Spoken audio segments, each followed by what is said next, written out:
Welcome to another great week here on Irish Football Weekly, where we talk Notre Dame football. I am your host this week, Josh Benjamin. I'm flying solo. Tony cannot make it this week, so I will be rambling on this week about your favorite team, Notre Dame football.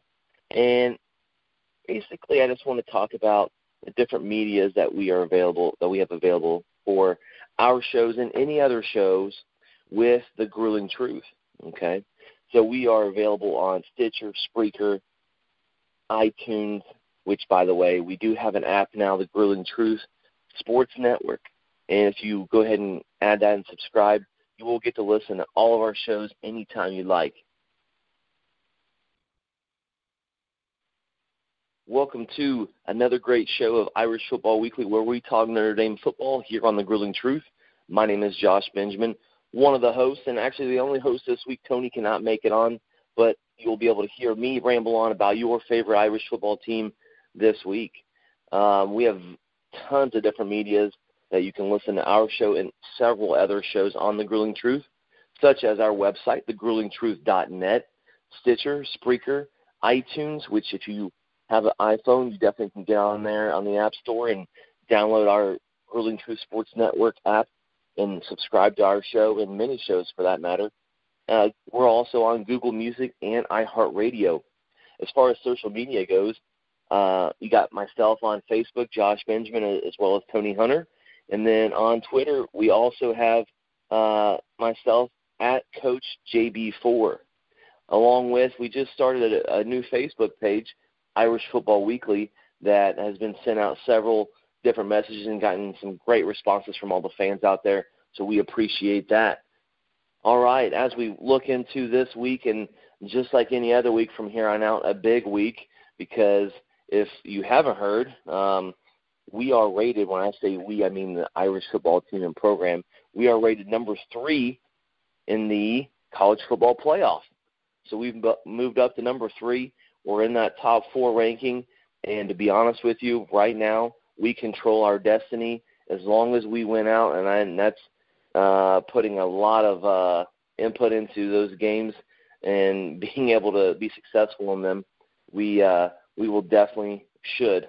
When I say that definitely, I mean we should be in the top 4 at the end of the season. So we'll look to this week and this week only as we put on our Facebook page. I'm pretty sure the cliche is one game at a time, and I could not understand if Coach Brian Kelly is not saying that every day and preaching one practice at a time, one rep at a time. So I'm hoping that staff and that program is adopting that cliche as their motto for the rest of the season here, so they can get into that college football playoff. But let's go ahead and dive into Wake Forest this week. They do play Wake Forest at home, a 3:30 start time on Saturday, November 4th. So let's talk about the Wake Forest Demon Deacons here. They are 5-3. They just beat a pretty decent Louisville team by 10, 42-32 at home. So they're coming off a big win in their program. They got a fourth-year head coach in Dave Clausen, and we actually have a former staff member of that program. So actually a couple, but more importantly, Mike Elko, the defensive coordinator, came from there, and he's going to have a pretty daunting task to stop their quarterback.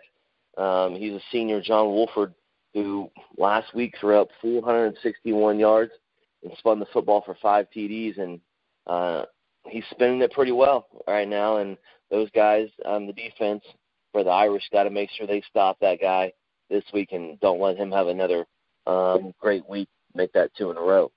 So to talk about the Wake Forest team that's coming up to South Bend here, well, first of all, like I said, they did beat a good Louisville team last week, and which takes their record to 5-3, and they lead the nation as far as their defense goes with tackles for losses. They average 9 per game, and so that defense for Wake Forest is going to be coming after us, being real nasty. And I'm guessing their philosophy this week is to stop the run game with Josh Adams, who's been an outstanding player throughout the whole year. And we'll talk about him in a little bit. But that defense for Wake Forest is going to come in pretty nasty and want to make sure Brandon Wimbush has more throws this game than ever, which isn't a bad thing for us in turn for our position. We definitely think that Brandon could probably throw the ball enough to win the game, which last week he was 10 of 19 for 104 yards, which isn't outstanding, but he's done a nice job overall of protecting the football and knowing when to make plays, and he's just become a smarter quarterback and more confident at that. We talked about it the last couple of weeks, Tony and I, but that Wake Forest team is going to definitely want to make sure they try to stop the run. They may have 8, who knows, maybe even 9 in the box, but that'll depend on how our offense aligns and has the different formations and motions and shifts and whatnot. But I think it's going to be a pretty big battle with that Wake Forest defense and our offense when it comes to each series. And the idea is obviously to score, which the Irish offense hasn't scored less than 33 points since the Georgia game. So that speaks volumes of how that offense is ramped up, and coaches and the players have definitely taken some pride in making sure that they put points on the board. So that defense for the Irish also, in retrospect, and on the other side, I should say, hasn't given up more than 20 points all season. So a lot of different factors going on in this game, a lot of different conversations when it comes to any side of the ball for each team. So you got John Wolford, quarterback for Wake Forest, who just threw the ball for over 450 yards with 5 TDs. And you got our defense who hasn't given up 20 points all season. And so something's got to give there. Hopefully the Irish come out and play their type of mentality football on the defensive side and take care of business. And then you got the other side. You got the Wake Forest defense, who leads the nation in tackles for losses. And you got the offense, who's got a Heisman Trophy winner, or I shouldn't say Heisman Trophy winner yet. I guess I'm thinking ahead, and I'm thinking of my own opinion there. But a Heisman Trophy candidate, the guy that's in the race, Josh Adams, who's had an outstanding year. I might say this, and I went back and looked. He has had the last 4 games a run of 70 yards for a touchdown or more. 70 more yards for a touchdown in the last 4 games. I don't know if there's a stat out there that keeps track of that as far as in NCAA football history, but that's got to be close to being the record or tying the record or anything like that. That's outstanding. That plays a couple roles there. The offensive line, which has been outstanding to say the least. I don't know a better word at this point, but they have definitely paved the way for those running backs, including Josh Adams. And then you also have to give a bunch of credit to Josh Adams himself, which he's the type of guy which I've listened to him several times being interviewed, and he's talked. He is a guy who's very unselfish. He is a team guy. He's big team, little me mentality, and he is definitely given credit. But he definitely deserves a lot of credit as well, and it takes a full unit to be successful like that. And so kudos to that offensive line especially, and definitely Josh Adams for being successful so far. Now, the Wake Forest offense is second in the nation in fewest turnovers. So I think this week a big importance by the defense is definitely you have to contain John Wolford. You got to be able to make sure that he doesn't get any big-time throws in. He may throw the ball 40, 50 times, but they definitely got to contain and keep that bend but don't break mentality in terms of not giving up points. But they definitely have to maybe create a turnover or two to get that spark, to get that offense rolling, to get that momentum shift. And because, folks, let's be honest, the rest of the season, I'm not going to say the next couple games, but the rest of the season, the Irish are going to get the best team that comes out on the field for that university. I mean, they're going to get the best game that Wake Forest can possibly play this week. And the next week, the same thing, and the following. And it just keeps going on. And so the Irish are going to get the best games from their opponents each week. They're going to be gunning to beat them because of their ranking and how successful they've been. So those guys need to make sure that they are on top of their game each week, and it's going to be a nice little ride here if they continue to be successful as far as wins are concerned. So this week against Wake Forest at home, there hasn't been too much talk about special teams when it comes to these two teams matching up, and so I think a big role this week might be special teams. It seems that sometimes in football or sports for that matter, that there are games where we talk about different major points that need to happen.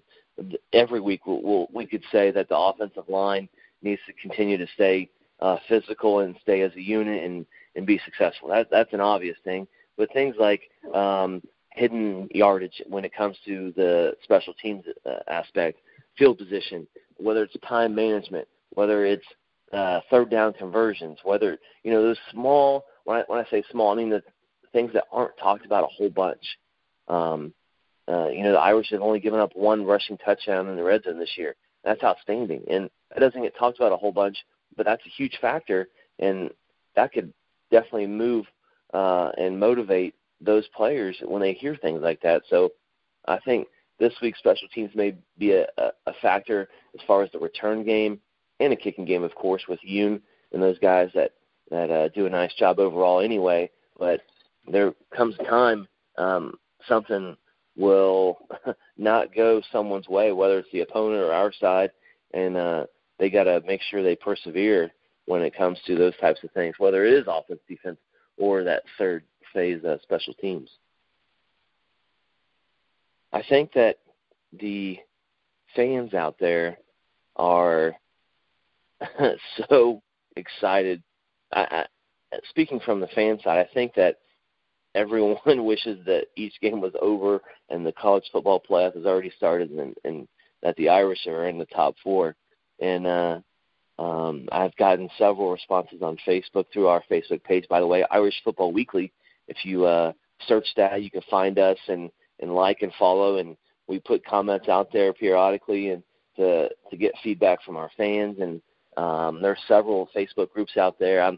I'm a part of a lot of those, and so we put out questions through our Facebook page, and I put out this week, what's the score that you predict for this week's game? And it's overwhelmingly a lot for the Irish and a little for the Wake Forest Demon Deacons. And so I'd be cautious. And I'm not saying that to be a negative Nancy, I guess, lack of a better term. I just think that we have to continue to understand winning ball games. That's it. That's all that matters. Winning by a lot, does it matter? Sure. The last 2 weeks have proved to be that in that case. And there's times for that. But I think as long as we take care of business each week, and that goes with one game at a time mentality, that the Irish can do that. And so I do appreciate those fans out there giving their replies and the scores, and that's what I'm hoping for. I'll go ahead and start Irish prediction time on a segue to that. So I predict that the Irish are going to win this week kind of big, just because they have been playing so well as a unit on any side of the ball, and they just had a lot of things happen in a positive way, and I think that's due to their work ethic and their unity and their coaching staff and just being a team program for that matter. So my prediction this week is that they're going to come out full throttle and kind of destroy the Demon Deacons, kind of like the way they did NC State a little bit last week. 42-14 is my prediction this week, and so I hope that stays intact. That kind of goes with the stats I mentioned earlier, with the Irish scoring 33 points or more since the Georgia game, in each game for that matter. And so they've done that, and then the defense hasn't given up 20 points all season. So that 42-14 score looks pretty nice when it comes to those statistics. So that's what and a lot of fans out there have posted that, and I'm pretty happy that they're pretty confident in our team this year, and it's been an overwhelming feeling when it comes to seeing those reactions on there. So awesome job by those fans. Also, I just want to say to the fans out there, the listeners as well, that I posted a couple weeks ago about how many games have you been to for the Irish, and so I have gotten, and I mean, I expected, I've been to 20 games, I've been to 50, and that's pretty remarkable there. But there are fans, alumni out there that haven't missed a game in 30 years, that have had season tickets for just as long, who has been to different away games.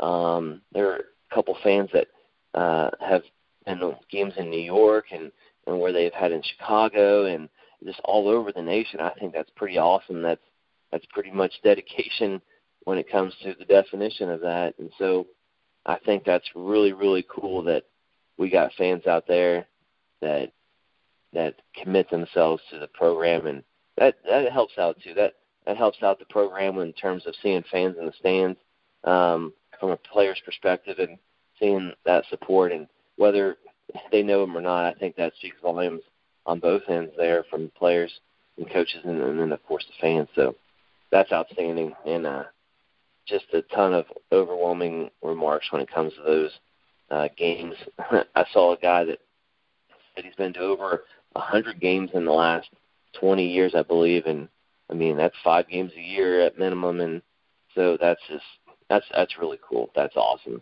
I'm sure those are definitely memories that they've taken, maybe their loving wife or husband, and or a brother or a sister, siblings, and maybe even children or grandchildren even. So I think that's really cool that tradition keeps rolling on, and in turn that will continue with those people that they took. So that's pretty cool. I just want to spend some time talking about that. But anyway, I digress.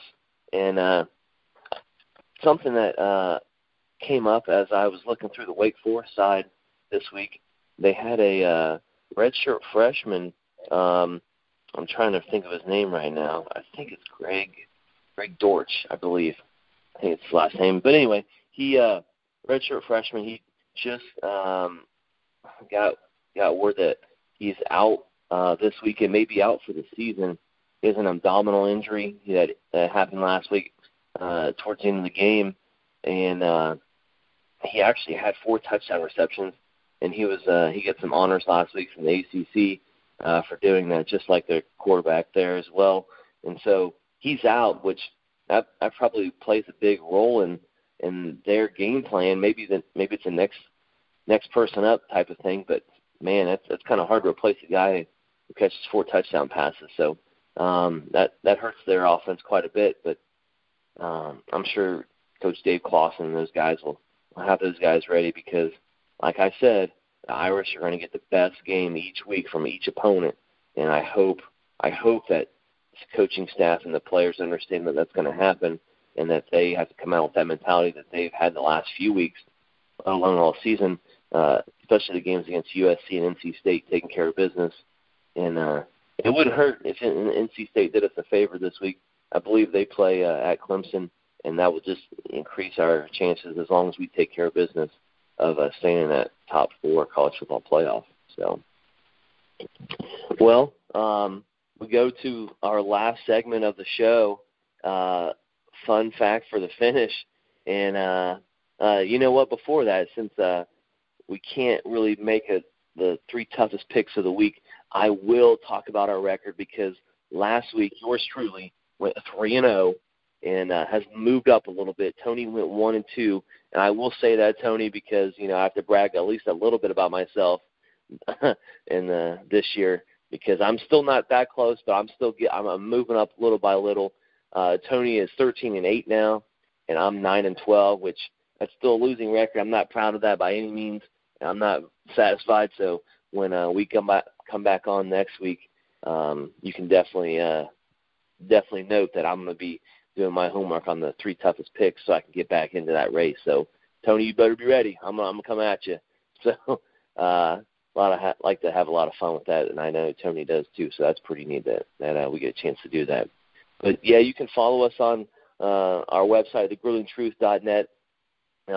You can follow us on Facebook as well, Josh and Tony. You can find us and add us as a friend. And then, of course, our Facebook page, Irish Football Weekly, has some different comments each week, some different people coming on, and our website's growing. When I say website, I mean that Facebook page is growing each week. Got a lot of new followers coming on and talking, and so really cool thing there. And you can follow me on Twitter at Coach JB4 as well. So, but anyway, let's finish this up with fun facts for the finish here.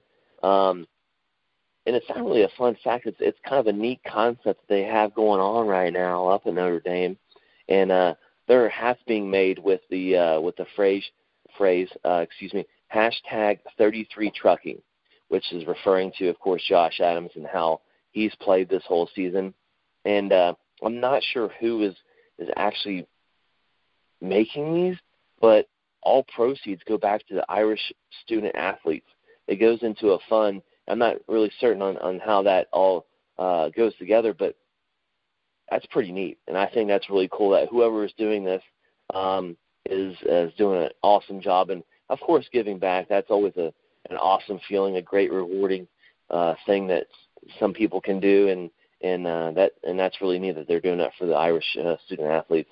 But anyway, it's $26 per hat. When I went up and researched there, you can get them at the bookstore at Notre Dame, so they have to be affiliated, I'm assuming, with Notre Dame somehow on whoever's doing this.